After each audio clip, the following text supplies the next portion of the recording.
Bismillahirrahmanirrahim. Assalamualaikum warahmatullahi wabarakatuh. Alhamdulillahi rabbil alamin, wa bihi nasta'in ala umurid dunya waddin. Wassalatu wassalamu ala asyrafil anbiya'i wal mursalin wa ala alihi wa ashabihi wa man da'a bida'watihi wa man ittaba'a sunnatahu ila yaumiddin, amma ba'du.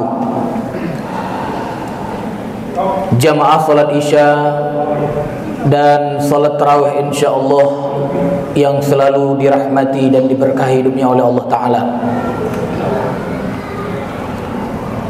membumikan nilai-nilai Al-Quran di dalam kehidupan kita, di dalam segala aspek kehidupan kita. Ini adalah salah satu tuntunan, salah satu tuntutan dari Allah Ta'ala dan Rasulnya. Jadi jemaah sekalian, tentunya sebelum kita membumikan atau sebelum kita mengaktualisasikan nilai-nilai Al-Quran di dalam kehidupan kita, kita harus mengetahui dulu apa itu Al-Quran, apa itu kitab suci yang diturunkan oleh Allah Ta'ala. Maka jemaah sekalian, kalau kita lihat di dalam surat Al-Baqarah misalnya, yang sering dibacakan di bulan Ramadan, ayat 185 di dalam surat Al-Baqarah, Allah katakan, Syahrul Ramadan alladzi unzila fihi al-Qur'an. Bulan Ramadan diturunkan di dalamnya Al-Quran, kitab suci yang diturunkan dari Allah Ta'ala kepada Nabi kita Muhammad sallallahu alaihi wasallam. Disebutkan oleh Allah Ta'ala di situ apa? Al-Quran itu sebagai hudal linnas, sebagai petunjuk untuk manusia.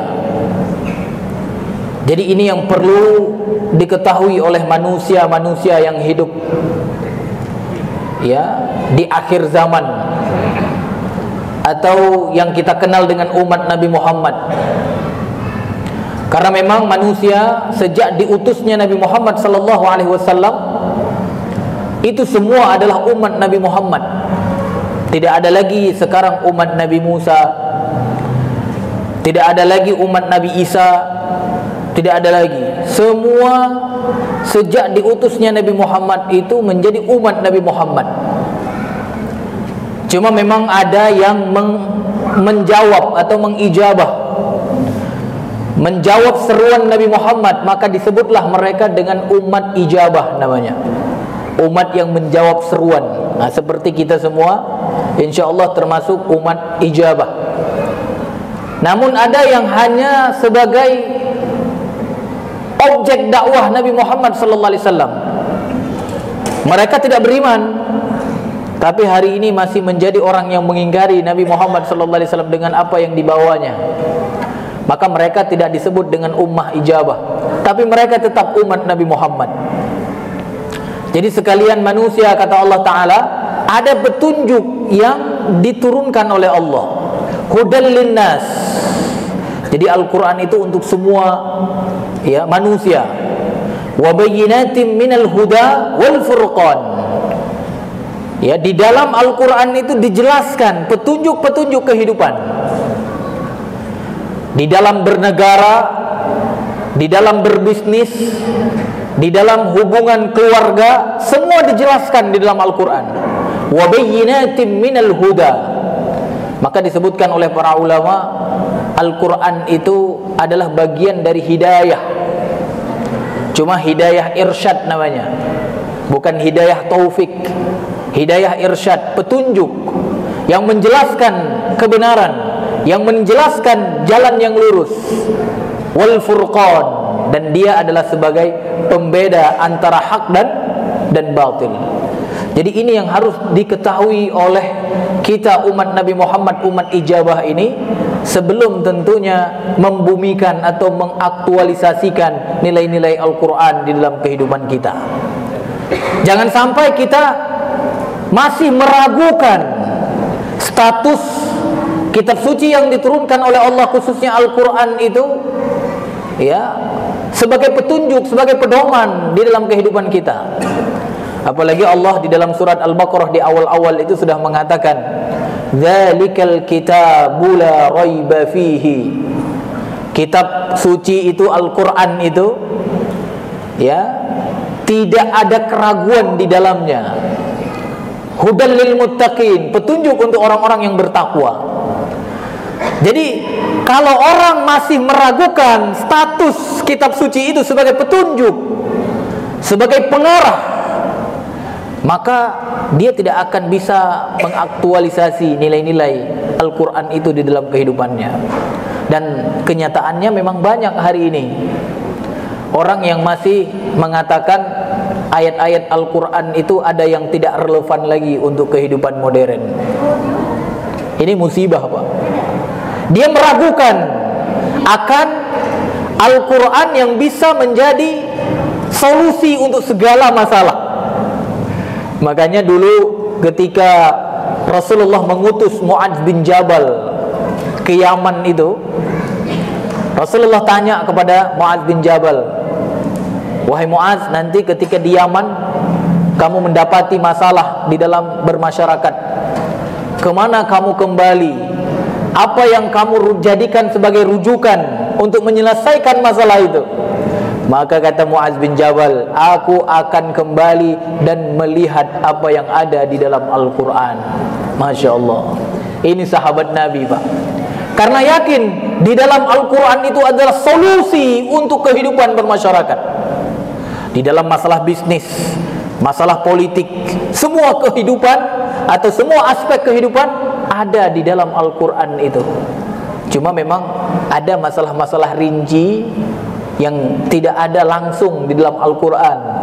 Maka Rasulullah sempat nanya kepada Mu'adz bin Jabal setelah itu, "Kalau kamu tidak nemukan di dalam Al-Quran apa yang kamu cari, kamu kemana?" Maka Mu'adz bin Jabal mengatakan, "Aku akan, ya, mencari dan melihat sunnah-sunnah Rasulullah Muhammad sallallahu alaihi wasallam." Jadi Al-Quran ada yang sifatnya global, tidak terperinci. Maka kemudian apa? Dijelaskan oleh Nabi Muhammad sallallahu alaihi wasallam. Maka Mu'adz bin Jabal kalau tidak mengetahui dengan rinci dalam Al-Quran itu, dia akan lihat penjelasan Rasulullah di dalam hadis-hadisnya. Ya, bahkan juga, ya, Rasulullah nanya, "Kalau kamu tidak temu di dalam Al-Quran dan kamu tidak nemu di dalam hadis, bagaimana?" Maka kata Mu'adz bin Jabal, "Fa ajtahidu bi ra'yi." Aku akan berijtihad dengan akalku. Ini sahabat Nabi, Pak. Utusan Nabi Muhammad sallallahu alaihi wasallam untuk memimpin masyarakat Yaman ketika itu. Ketika ditanya, "Kemana kamu akan tuju? Referensi apa yang akan kamu gunakan ketika mendapatkan masalah?" Al-Quran yang pertama, kitab suci yang diturunkan oleh Allah.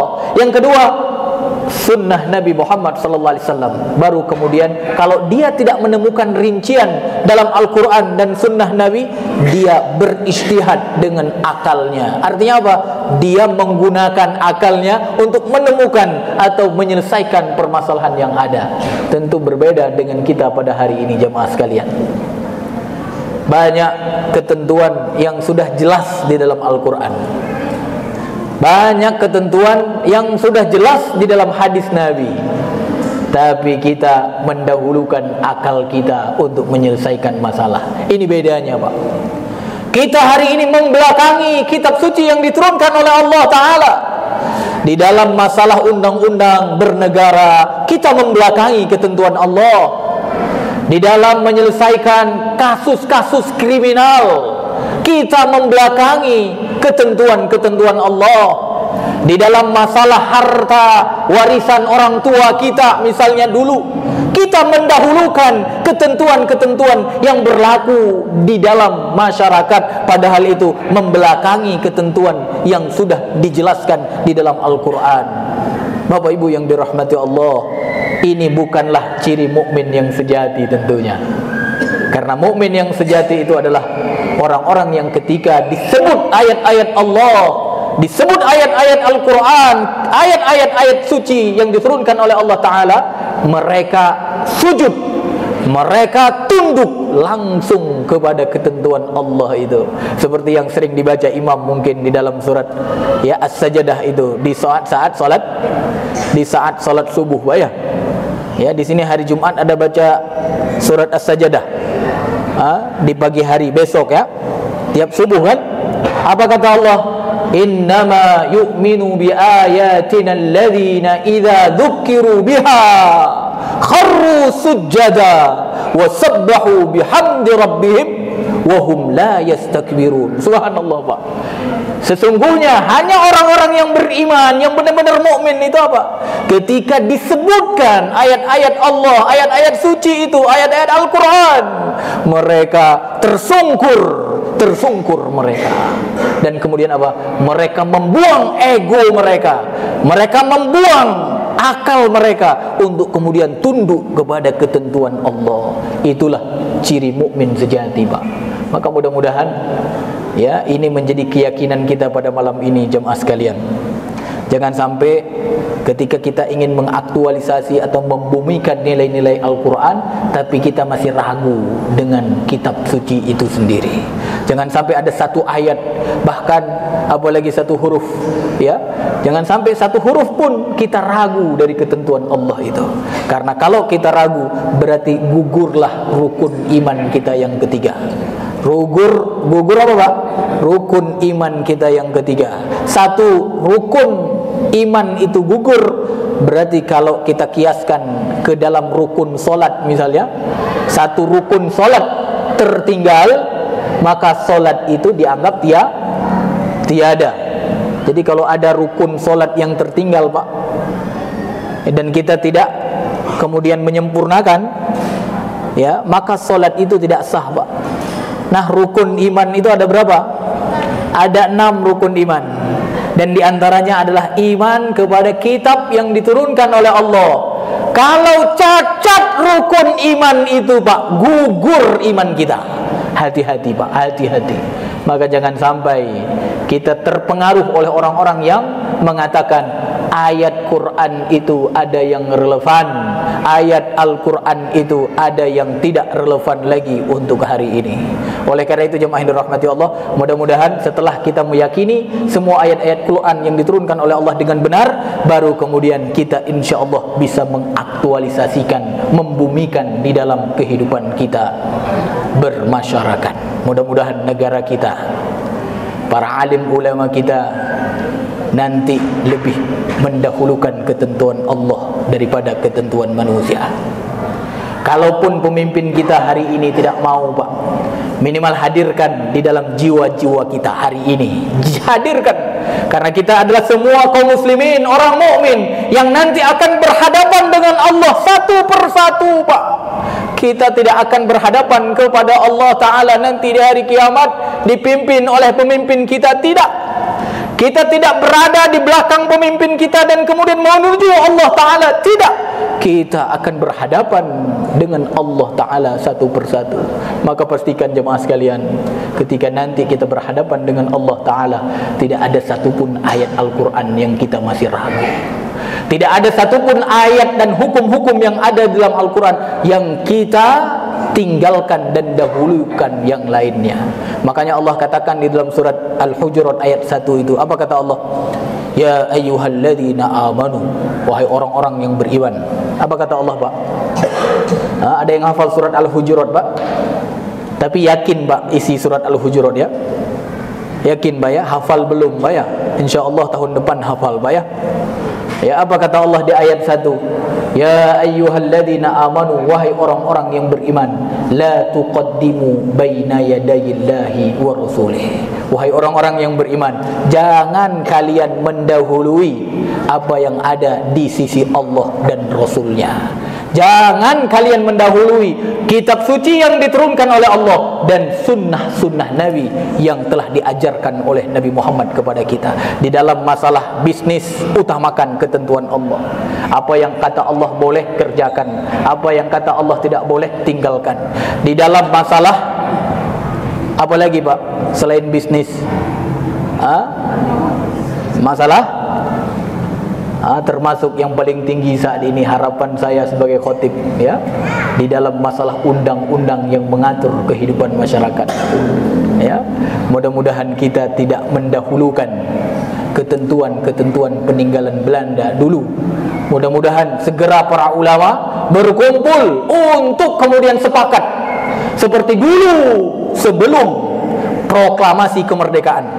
Bahkan ketika proklamasi kemerdekaan Indonesia tahun 1945 pada tanggal 17 Agustus itu, mereka para ulama kita, mereka pada pendiri bangsa kita sudah sepakat Pancasila, satu ketuhanan dengan kewajiban menjalankan syariat Islam bagi pemeluk-pemeluknya. Subhanallah, Pak. Lihat, pendiri bangsa itu ingin kita semua selamat. Maka mudah-mudahan kita mengharapkan ke depan para ulama bersatu untuk kemudian apa? Mereka sepakat untuk kemudian mendahulukan ketentuan Allah yang diberlakukan bagi kita kaum muslimin.